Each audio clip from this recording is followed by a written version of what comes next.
नमस्कार, आप देख रहे हैं अब तक टीवी चैनल। हमारे संवाददाता मुजफ्फर अली ने मेडसल हैदराबाद से जानकारी देते हुए बताया है कि मेडसल मलकाजगिरी जिले के जवाहर नगर और उसके आसपास के इलाकों में स्थानीय निवासी बेहद गंभीर बुनियादी समस्याओं और नागरिकों की सुविधाओं को अभाव में जूझ रहे हैं। इलाके में नालियों की समुचित निकासी न होने से पीने के पानी की पाइपलाइन की कमी, बिजली कटौती, स्ट्रीट लाइटों का न होना, जर्जर सड़कें और सुरक्षा के लिए सीसीटीवी कैमरों का न होना, इन तमाम समस्याओं ने आम जनता का जीना दूभर कर दिया है। बारिश में स्थिति भयावह, घरों में घुसा गंदा पानी और जहरीले जीव। हाल ही में हुई बारिश के बाद क्षेत्र के हालात और भी गंभीर हो गए हैं। सड़कों पर जल जमाव, नालियों के जाम होने के कारण गंदा पानी सीधे लोगों के घरों में प्रवेश कर रहा है। गंदे पानी के साथ साथ सांप और अन्य विषैले जीव जंतु भी घरों के अंदर प्रवेश कर रहे हैं, जिससे कि निवासियों में भय का माहौल बना हुआ है। स्थानीय लोगों का कहना है कि इसी जल जमाव और अव्यवस्था के कारण बारिश के मौसम में एक बुजुर्ग व्यक्ति की असमय और दर्दनाक मौत भी हो चुकी है। निवासियों ने आरोप लगाया है कि राज्य की मौजूदा कांग्रेस सरकार इस गंभीर मानवीय स्थिति पर कोई ध्यान नहीं दे रही है। आगे क्या कुछ कहा, आइए चलते हैं हमारे संवाददाता के साथ। అందరికీ నమస్కారం। నేను ముజఫర్, అబ్ తక్ న్యాయ న్యూస్ ఛానల్। ఈ రోజు మన జవహర్ నగర్, మేడ్చల్, మల్కాజ్గిరి డిస్ట్రిక్ట్ అంబేద్కర్ నగర్ లో భారీ ఎత్తున పాదయాత్ర అనేది జరుగుతుంది। ఈ రోజు ఆ సందర్భంలో ఈ రోజు ఈటెల రాజేందర్ అనేది MP, member of parliament, Lok Sabha, అతను మనతో ఇక్కడ ఉన్నారు। అతనితో కూడా మాట్లాడే ప్రయత్నం అనేది చేద్దాం। ఇక్కడ ఉన్న పరిస్థితులు, ఇక్కడ ఉన్న సమస్యల గురించి ఆ రోజు రావడం అనేది జరిగింది। అతనితో మాట్లాడే ప్రయత్నం అనేది చేద్దాం। ఈ రోజు చూస్తున్నారు మీరు, భారీ ఎత్తున ఇంతమంది ప్రజలు అనేది అంబేద్కర్ నగర్ లో చాలా మంది పాదయాత్ర చేసుకుంటూ వెళ్తున్నారు। సో ఇక్కడ ఉన్న కాల్వ అనేది ఇలా ఉన్నది। ప్రస్తుతం ఇక్కడ ఉన్న పరిస్థితి ఇది, ప్రజల పరిస్థితి। సొంత పట్టాలండా లేకపోతే పట్టాదో దాంట్లో మనకు సంబంధం లేదు సార్। ఇగో ఇది కాలువ జరగండి బ్రదర్, ఆ కాలువ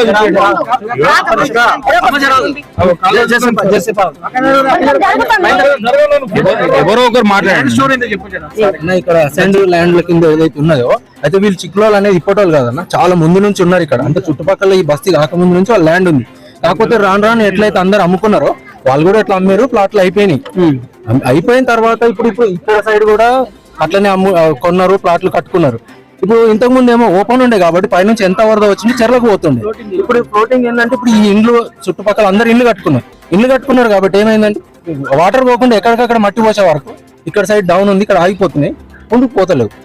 ఇప్పుడు చాలా ఇండ్లు ఇక్కడ మునిగిపోయినాయి। లాస్ట్ టైం కూడా 100-150 ఇండ్లు, 200 ఇండ్ల వరకు ఎక్కడనే ఉన్నాయి కదా।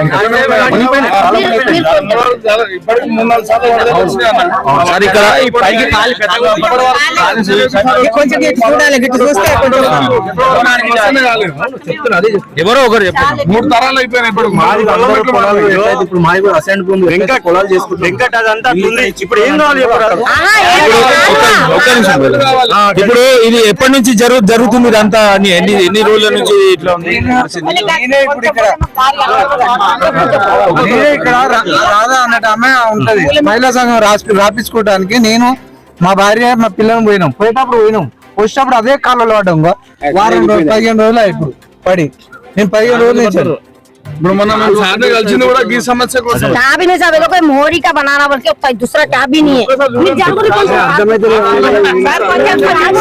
ఇప్పుడు సార్ చెప్తారు దాని గురించి, మీరు ఏం డెసిషన్ తీసుకుందాం అనుకుంటున్నారు సార్? ఈ రోజు ఇక్కడ ఉన్న జవహర్ నగర్ లో, అంబేద్కర్ నగర్ లో జరుగుతున్న పరిస్థితి ఇది। ఇక్కడ ఉన్న ప్రజలకు చాలా అనేది ఇబ్బంది అవుతున్నది।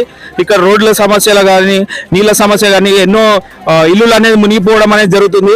ఆ సమస్య గురించి మన ఈటెల రాజేందర్ సార్ గారు ఈ రోజు మన చాలా ప్రాబ్లం ఉంటుంది మాకు। రానికి పోనీకి మన కాళ్ళు ఇరిగిపోయినాయి పడి, ఎట్లా ఎన్ని రోజులు ఉంటాము? 100 లీటర్లు అయినాయి, ఇప్పటికి 100 లీటర్లు అయిండొచ్చు వాళ్ళకి ఇచ్చి। అన్ని ఒక స్ట్రీట్ లైట్ కూడా లేదంటున్నారు, లైట్ లేవు, ఒక నిధి లేదు, రాను నిధి లేదు మాకు। సీసీ కెమెరా కూడా అలాంటి ఏమి మేము ఎవరు వేయమన్నారమ్మా ఇక్కడ, ఇది ఒకటి మాత్రం వేస్తారు అంతే. మీరు మున్సిపల్ ఆఫీస్ లో కంప్లైంట్ ఇచ్చారా? సార్ ఇచ్చినాం, మున్సిపల్ 100 ఏటాలు కూడా ఇచ్చినాం మేము. వాళ్ళు ఏమన్నారు మరి? వాళ్ళు ఏమంటున్నారు ఇక రేపు వచ్చే నెల పై వచ్చే నెల ఇట్లా. సో ఇది ఇలా ప్రజల సమస్యలు ఇక్కడ ఉన్న వాళ్ళది. సో దీని గురించి ఎంపీ మన ఈటెల రాజేందర్ గారు రావడం జరిగింది. సో దీని గురించి మరి ఏం చెప్తారో మనం ఇంకా చూద్దాం వీడియో. అప్పటి వరకు చూస్తుండండి అబ్ తక్ న్యాయ న్యూస్ ఛానల్.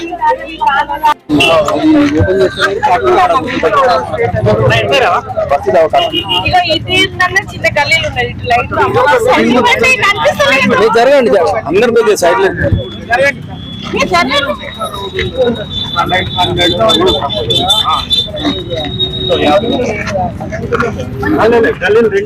అంటే రైట్ సైడ్ వేరే గల్లీలు ఉన్నాయి, ఇంకా చాలా ఉన్నాయి. మా బాబా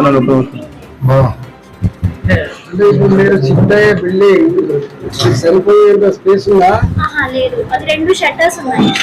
మరి మీరు చెప్పుకోలేదు మీ డిఎంఎడ్ గారికి ఇట్లా ఏమని మరి మీరు డాక్టర్ ఇక్కడ మీరు ఎక్కడ చేస్తాము?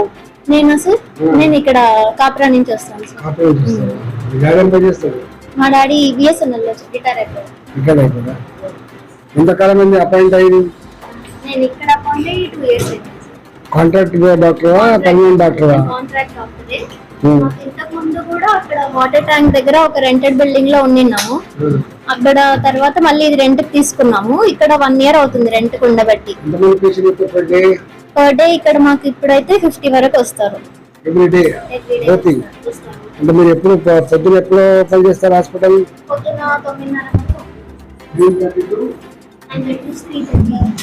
9:30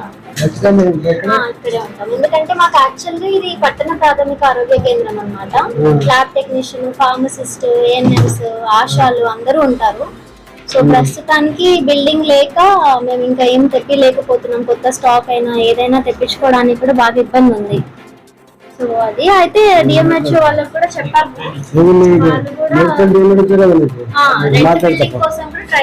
అదొక్కటే మేము అడుగుతుండేది, ఏమన్నా కొంచెం సాయం చేస్తే. ఇక ఈ బాగా వచ్చింది అనుకో మొత్తం నీళ్ళన్నీ ఇట్టే వచ్చేస్తాయి. ఒక్క సుక్క కూడా వాటిలో కాలువంది ఇట్లా గుంపుకొని వచ్చేస్తారు. చాలా ఘోరంగా సార్. ఏమన్నా మాకు ఇంత సాయం చేస్తే మీకు అందరికి దూరపడి ఉంటాము. ఇదే ఇంతకంటే మీకు గొప్పగా మేము ఏమి ఆశించము. మాకు అదొక్కటి చేయండి చాలు, అంతే.